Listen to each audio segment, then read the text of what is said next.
અમદાવાદના SG highway પરના ISKCON મંદિરના પૂજારીઓ પર કથિત બ્રેઇનવોશ અને પ્રભાવમાં છેલ્લા 6 મહિનાથી લાપતા બનેલી પોતાની પુત્રીની ભાળ મેળવવા એક પિતાએ હાઈકોર્ટના દ્વાર ખખડાવ્યા। અરજદારે તેમની પુત્રીને જીવનું જોખમ હોવાની અને તેને નિયમિત રીતે ગાંજો અને ડ્રગ્સ અપાતું હોવાનો અરજીમાં ગંભીર આરોપ લગાવ્યો છે। હાઈકોર્ટે કેસની ગંભીરતાને ધ્યાને લઈ લાપતા યુવતીને હાઈકોર્ટ સમક્ષ હાજર કરવાનો હુકમ કર્યો। એટલું જ નહીં, હાઈકોર્ટે રાજ્ય સરકાર, અમદાવાદ શહેર પોલીસ કમિશનર, મેઘાણીનગર પોલીસ મથકના પીઆઈ અને ઇસ્કોન મંદિર સાથે નિલેશ નરસૈયાદ દેશવાની, સુંદર મામા પ્રભુ, મુરલી મનોહર પ્રભુ, નારદ મુનિ ઉર્ફે નિર્મોહી મુરલી મનોહર પ્રભુ, અંકિતા સિંધી, હરિશંકરદાસ મહારાજ, અક્ષય તિથિ કુમારી, મોહિત પ્રભુજી મહારાજ વિરુદ્ધ કારણદર્શક નોટિસ જાહેર કરી છે। મારી દીકરીને ઇસ્કોનવાળા બગાડી ગયા। એમાં ઇસ્કોનમાં બધા રહેતા હતા ને એ ઇસ્કોનના સુંદર મામાનું પ્રભુ કરીને અમારે ઘેર આવ્યા ને કે તમારી દીકરી બહુ સુંદર છે, ભગવાનનો ભક્તિભાવ કરશે ને ઇસ્કોનમાં આવા જાઓ ચાલુ રાખો। તમે ના પાડ્યો કે અમે મારા ધર્મથી છે ઇસ્કોનમાં જવાનું।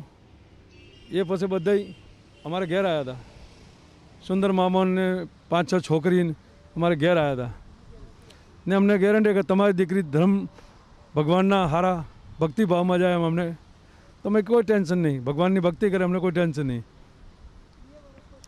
2 વર્ષ પછી એને આ બધું કાવતરું ઘટ્યું, તાંત્રિક વિદ્યા માઇન્ડ વોશ કરીને મારી દીકરીને એ લઈ ગયા ને દીકરી ઘેરથી ઓટોમેટિક સવારમાં 4-5 વાગે ઉઠી ને એમના ઇસ્કોનના ગગન કરીને છોકરો અહીંયા આવ્યો ઇસ્કોનથી ને ગાડી લઈને એને બોલાવીને એને ગાડી બધું સેટિંગ કરીને મારી છોકરી ઘરથી કોઈ દી બહાર નહીં નીકળતી હતી।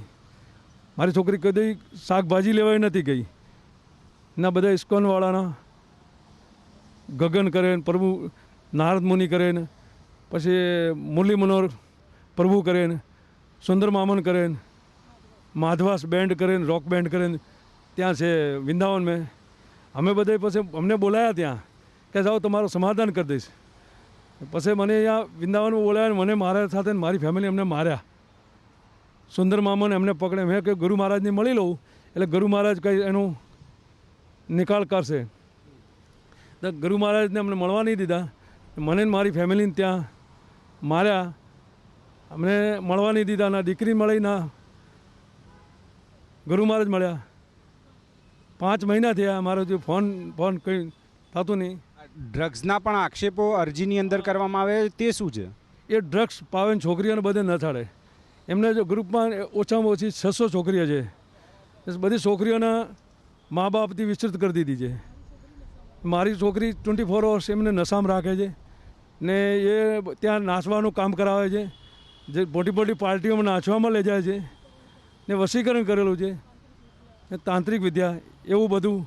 મેં ઘણી જગ્યાએ પૂછાયું કે તમારી દીકરીને તાંત્રિક વિદ્યા કરી ને આ ઇસ્કોનવાળા બધા એના શિષ્ય છે પ્રભુપાદના ને એ બધા લોકનાથ સ્વામી કરીને એમના સ્વામી છે ને લોકનાથ સ્વામીના શિષ્ય છે।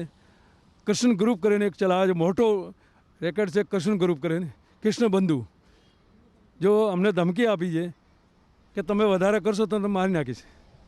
હાઈકોર્ટમાં શું મુખ્યત્વે માંગણી કરવામાં આવી છે? મારી દીકરી પાછી લાવવાની, મારી દીકરીને મને પાછી મળી જાય।